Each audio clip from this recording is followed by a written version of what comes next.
Uma das parábolas mais confusas e difíceis da Bíblia é a parábola do administrador infiel. É certamente, sabe, de todas as parábolas bíblicas, a parábola mais difícil de ser interpretada. É a parábola que mais você vai encontrar interpretações diferentes aí nos comentários bíblicos. E meu irmão, se você coloca 5 teólogos numa sala, vai aparecer umas 10 interpretações diferentes sobre a parábola do administrador infiel. A parábola está em Lucas 16 e é uma parábola onde Jesus elogia um corrupto. E Jesus parece estar aprovando um comportamento fraudulento. Eita!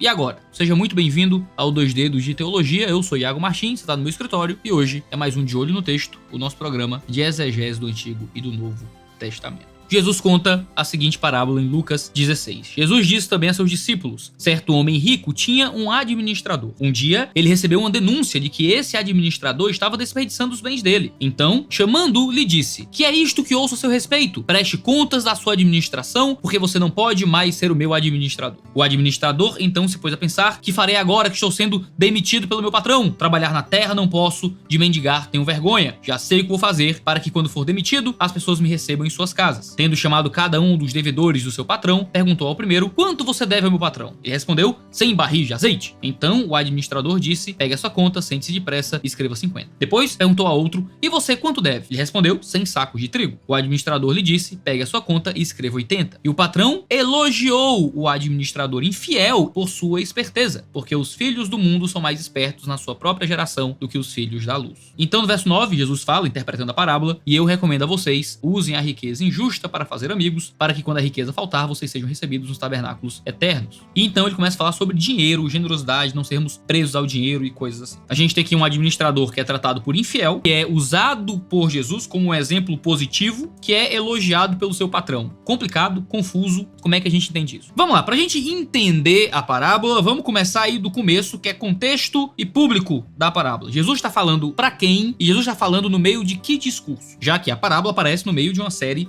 de outras coisas. Vamos lá. Primeiro, a gente lê que Jesus acabou de falar 3 parábolas antes dessa que serviam de repreensão aos fariseus. A parábola da ovelha perdida, da dracma perdida e a famosa parábola dos 2 filhos, conhecida como parábola do filho pródigo. Então Jesus, ele tá falando a fariseus sobre eles rejeitarem a entrada dos gentios na fé, agindo como gente egoísta, como o irmão mais velho da parábola do filho pródigo. Gentios, ou seja, povos não judeus, estavam sendo alcançados por Jesus. Jesus sentava e comia com pecadores. Os judeus tradicionais, os fariseus, ficavam indignados com isso. Jesus os está repreendendo, a gente vê isso em Lucas 15, 1 e 2, através de parábolas que mostram Deus sendo amoroso com aqueles que estavam afastados do reino. Uma ovelha se perdeu, ele deixa as 99 lá e vai atrás da ovelha perdida. Ou seja, os judeus ficam lá e ele vai atrás do gentio que se perdeu. A mulher perde uma dracma das 10 que tinha. Ela vai e procura aquela dracma. Ou seja, não é que ele estivesse rejeitando as ovelhas que ele já possuía ou a dracma que ele já possuía, mas é que uma foi perdida, então ele está indo em direção à perdida. Então conta a parábola do filho pródigo, onde o irmão briga com o pai, abandona, humilha, vai embora, mas então arrependido um dia volta e o filho mais velho fica enciumado, que é o filho que voltou, está sendo agora abraçado pelo pai, e o pai dá uma festa para recebê-lo. O que ele diz pro filho é: olha, você tá em casa já, você já vive comigo. Um filho que estava morto agora ressurgiu, e por isso a gente tá feliz. Ele tá repreendendo os fariseus pela falta de amor ao gentio. No entanto, o ambiente não muda, mas Jesus muda o foco. E ele sai do discurso para os fariseus a um discurso para os seus discípulos. É o que a gente lê no capítulo 16, versículo 1. Jesus disse também aos seus discípulos. Tem uma questão interessante no grego aqui, tá? E Jesus disse também aos seus discípulos, elegen, de, kai, pros, tus, mathetas. Nos traz uma informação boa. Literalmente seria: disse também e aos seus discípulos.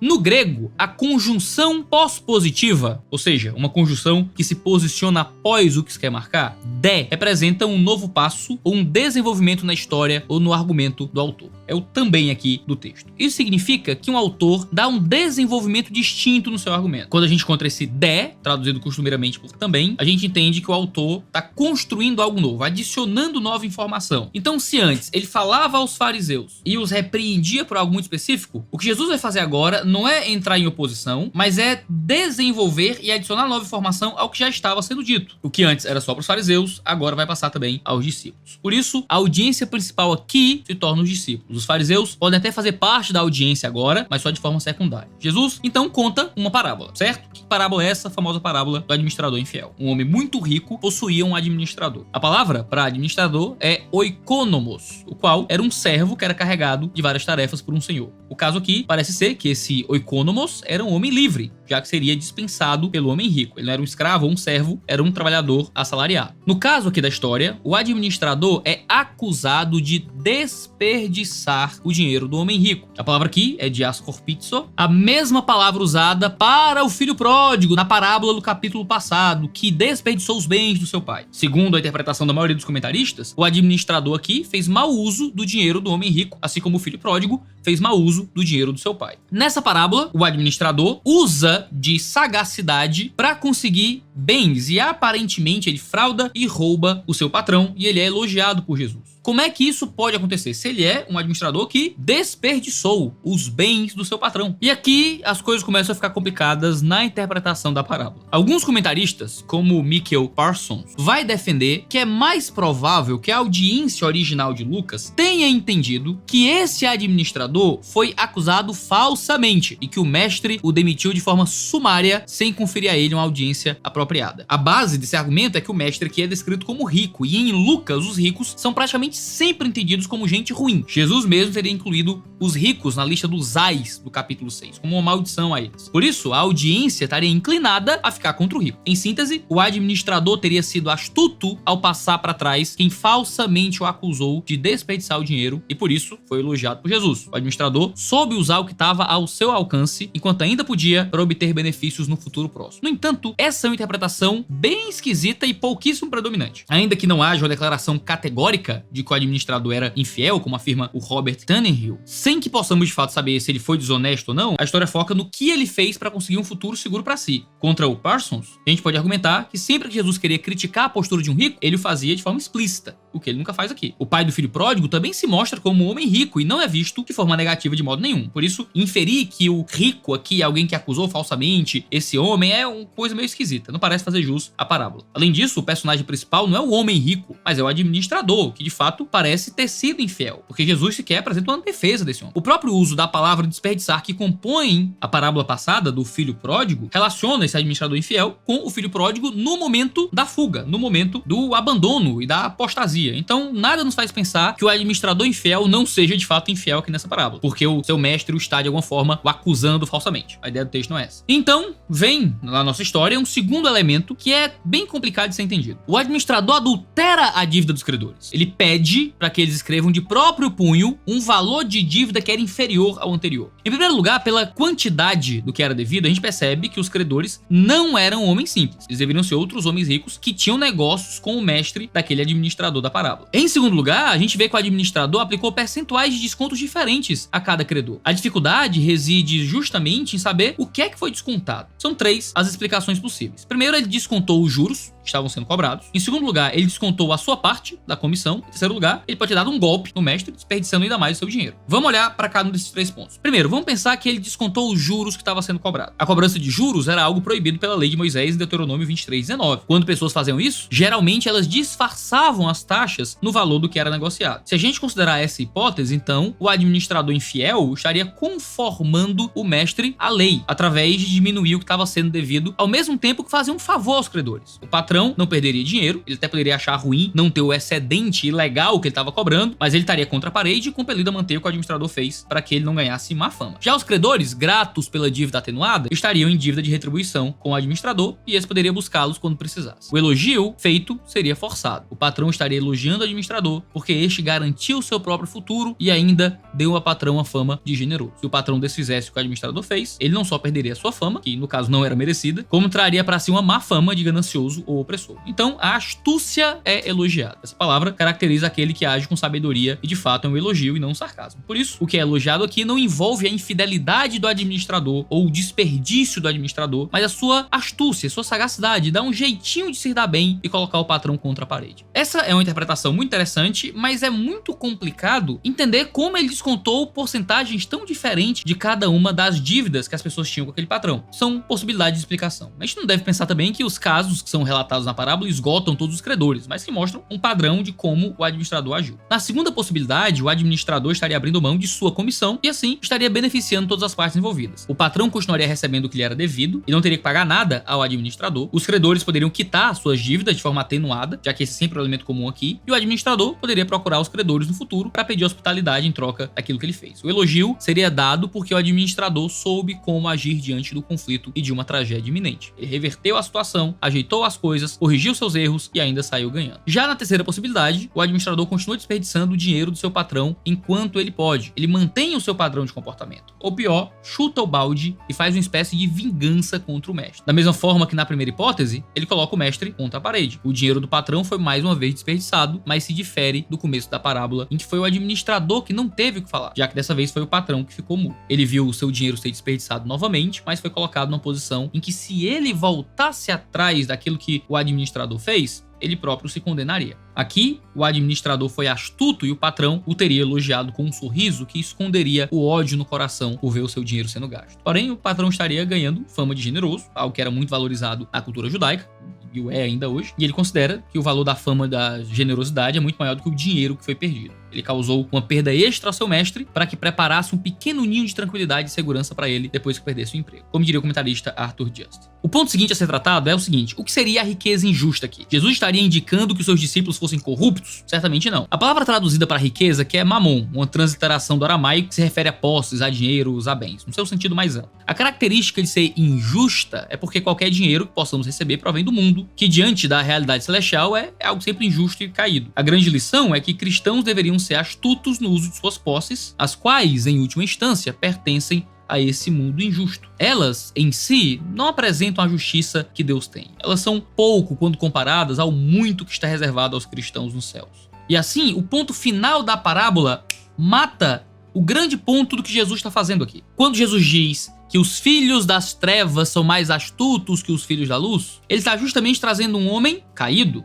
filho das trevas, infiel. Aquilo que o administrador está fazendo é uma coisa errada. Então não parece que ele está simplesmente tirando juros ou tirando a sua própria comissão. Parece, já que ele é tratado por filho das trevas, em contraste com os filhos da luz, que ele está realmente prejudicando o seu senhor para se dar bem, diminuindo a dívida alheia para de alguma forma se beneficiar. Eu devo uma grana para o banco, o meu gerente que vai ser demitido porque era um mau gerente e desperdiçava os bens, me libera fraudulentamente lá da minha dívida e diz: ó, te liberei aí, hein? Tava devendo uma fortuna, tá devendo agora bem menos aí. Pra, sei lá, quando ele estiver numa situação difícil, ele poder contar com a minha ajuda, como era realmente comum no tempo antigo, onde esse tipo de relação de ajuda em necessidade era uma coisa muito comum. As pessoas poderiam receber aquele administrador na casa delas e talvez até fornecer algum emprego ou ajudá-lo na dificuldade através daquele recurso. O que Jesus está fazendo é dizer: até os ímpios, até os filhos deste mundo sabem usar o dinheiro em troca de coisas melhores, olhando para o futuro, garantindo algo melhor para si mais à frente. Até os ímpios, ou seja, Jesus está descrevendo algo ímpio para dizer: vocês, cristãos, deveriam ser mais espertos do que isso, mais astutos do que isso, usando os recursos caídos para produzir coisas boas pro futuro também, para vocês se darem bem no futuro. Como? Não sendo apegado aos bens e usando os recursos para ajudar aqueles que precisam, para avançar a obra missionária, para o que quer que seja, a fim de ter relacionamentos eternos em Deus. Os filhos desse mundo são astutos quando fazem o possível para garantir moradias que são efêmeras, enquanto os filhos da luz parecem estar negligenciando suas posses e não se esforçando tanto quanto podem diante de suas moradas eternas. Jesus mostra que as pessoas presas ao materialismo que o dinheiro muitas vezes nos dá, presas àquilo que o dinheiro pode obter, muitas vezes são mais espertas e compenetradas em suas desesperadas ações para garantir uma hospitalidade passageira nesse mundo ímpio do que estão sendo os cristãos em suas ações em prol do reino, em prol de suas moradas eternas. Ou seja, Jesus está mostrando que nem sempre os filhos da luz evidenciam tanta prudência e vigilância mesmo em assuntos espirituais como os filhos do mundo evidenciam em assuntos temporais. Por isso que essa parábola é focada nos discípulos. Jesus acabou de repreender fortemente os fariseus. Isso podia ter gerado alguns sorrisinhos de satisfação nos discípulos. Então, para não deixar que eles se ensoberbecessem, Jesus lhes contou uma parábola justamente mostrando que aqueles de quem eles estavam rindo estavam muitas vezes sendo mais astutos do que eles. O capítulo 16 é uma exortação aos discípulos para que eles não fossem assim como os fariseus na questão da administração infiel de suas posses. Esses que são constantemente um exemplo negativo na seção central de Lucas. Assim, os discípulos, como o administrador aqui da parábola, devem usar sua perspicácia e o dinheiro de forma que agradem e sirvam a Deus, porque assim eles serão recebidos no tabernáculo de Deus, em vez de em tendas transitórias de credores. A parábola do administrador infiel diz aos discípulos para pensarem com discernimento sobre suas prioridades e suas ações. Eles devem servir ao mestre, que no caso é Deus. Jesus arremata a parábola com os dois ensinos gerais. Se alguém não é fiel no pouco, como pode ser confiado no muito? Toda riqueza que o ser humano adquire em vida é muito pouco quando comparada à pobreza celestial. O que está reservado nos céus vale infinitamente mais do que qualquer coisa que possamos obter nesse mundo ímpio. Por isso, se não formos diligentes e astutos com esse pouco que temos aqui nessa vida, não há por que esperar que o que realmente vale mais nos seja dado. Se ficarmos presos às riquezas desse mundo, como é que a gente vai poder ter as riquezas celestiais? Nossa verdadeira riqueza é a recompensa eterna, não simplesmente as moradas terrenas. Foi John Wesley que disse que cristãos deveriam usar tudo o que for possível com diligência no seu chamado, e Wesley era conhecido por dar a maior parte dos seus honorários como oferta em prol dos necessitados. O fato de que logo após a parábola o que Jesus faz é falar longamente contra o apego às riquezas, nos mostra que essa parábola é sobre usar as riquezas de forma inteligente. Até os ímpios fazem isso. Como é que a gente não pode fazer? O cristão deve usar seu dinheiro nesse mundo injusto para conseguir amigos que possam recebê-lo na vida eterna. Isso aponta para o uso do dinheiro no evangelismo, no discipulado, na missão, a pregação do evangelho, no serviço da igreja. A gente deve gastar dinheiro para que amigos, ou seja, outros discípulos, sejam feitos. E quando os virmos na vida eterna, eles possam expressar sua gratidão pelo que nos dispomos a fazer por eles. A gasolina tá cara, o frango tá no preço no avestruz, até o cafezinho tá um absurdo. Mas a gente vai fazer uma visita a alguém que precisa, levando um sanduíche de frango, um cafezinho na garrafa térmica e pregar o evangelho. Esse amigo feito expressará sua gratidão nos recebendo nas moradas eternas. A gente ganha pouco, mas quando investe na obra missionária, a gente está construindo amigos eternos. Somos todos administradores de Deus e todos nós prestamos contas a Ele depois da morte. É importante que nós possamos ouvir do Senhor. Pura e simplesmente entra para a alegria do teu Senhor, servo bom e fiel, para que possamos ser recebidos nas habitações eternas pelos amigos que fizemos enquanto morávamos em habitações terrenas. O segundo ponto aqui é que é impossível servir a dois senhores. É o que Jesus diz mais à frente depois da parábola. É impossível se apegar ao dinheiro, como fez o administrador, e servir bem ao seu senhor, no caso servir a Deus. Devemos ter cuidado para que as coisas que possuímos não acabem nos possuindo, para citar Clube da Luta, Tyler Durden aí. O nosso dinheiro deve ser nosso servo em prol do avanço do reino de Deus e sua glória. O administrador reduziu seu futuro às habitações terrenas. Ele fez tudo quanto pôde para obter amigos que o recebessem em casa fundadas na areia. Tudo o que ele conquistou foram lugares para lhe ajudar financeiramente. Ao contrário disso, o cristão é chamado a adorar a Deus, porque é adorando a Deus que o cristão pode ser recebido em moradas eternas e usa o seu dinheiro para poder servir a obra de Deus. Todo o esforço para conseguir o salário dos sonhos, o carro automático tão desejado, a casa com a central de ar-condicionado, ainda ter dinheiro para poder dar esmolas, simplesmente como um afago da alma falsamente generosa, tudo isso é só vaidade, é servir ao dinheiro. Cristãos usam suas posses em prol da glória de Deus e todo apego desordenado ao dinheiro é desperdício de posses. Deus não nos confiará o muito, se formos apegados ao pouco que podemos astuta e obstinadamente amar nesse mundo iníquo. Estamos reservados a muito mais do que podemos conseguir no mundo. Que possamos ser astutos, inteligentes. O povo do mundo é astuto e inteligente com sua riqueza e usa sua riqueza e suas posses para poder se dar bem. Nós, cristãos, não podemos ser apegados ao dinheiro e também usar as nossas riquezas e as nossas posses para o serviço, para conseguir amigos eternos em um reino vindouro. Bom, pelo menos é assim que eu tenho lido a parábola do administrador infiel. Como é que você tem interpretado esse texto? É um texto muito difícil, tenho certeza, mas eu acho que essa visão ajuda a entender bem aquilo que Jesus quis dizer nesse texto. Tem uma interpretação diferente? Deixa aí nos comentários, são sempre válidas e muito bem-vindas. A gente tem vídeo toda terça e quinta-feira, 10 horas da manhã, aqui no 2 Dedos de Teologia. Um cheiro aí no seu cangote e até a próxima.